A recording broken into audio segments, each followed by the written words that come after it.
بسم اللہ الرحمن الرحیم۔ امام شافعی رحمۃ اللہ علیہ کا فرمان ہے، یہ تمہارا جو نفس ہے، تم اگر اسے خیر میں مصروف نہیں کر لیتے تو یہ تمہیں شر میں مصروف کر لے گا۔ مسلسل ترقی کا ایک ہی راز ہے، اپنی کامیابیوں کو ریت پر لکھے اور اپنی ناکامیوں کو پتھروں پر۔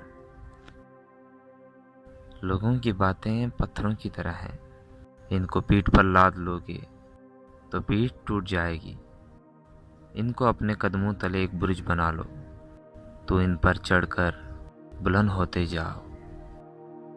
دل زبان کی کھیتی ہے، اس میں اچھی تخم ریزی کرو، اگر سارے دانے نہ اگ سکیں گے تو پک کر ضرور اگ جائیں گے۔ طلب علم نفل نماز سے بہتر ہے۔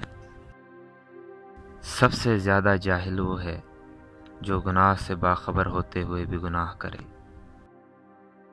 جو تمہیں دوست رکھتا ہے وہ تمہیں برائی سے روکے گا، اور جو تمہیں دشمن رکھے گا وہ تمہیں برائی پر ابھارے گا۔ جو شخص چاہتا ہے کہ اللہ پاک اس کے ساتھ بھلائی کا معاملہ فرمائے تو اسے چاہیے کہ وہ لوگوں کے ساتھ حسن ظن رکھے۔ جب لوگ تمہیں تکلیف میں اکیلا چھوڑ دیں تو جان لو کہ اللہ تمہارا کام کا ذمہ خود لینا چاہتا ہے، چونکہ جاہل کو اس بات کا یقین ہوتا ہے کہ وہ عالم ہے، اس لیے وہ کسی کی بات نہیں مانتا۔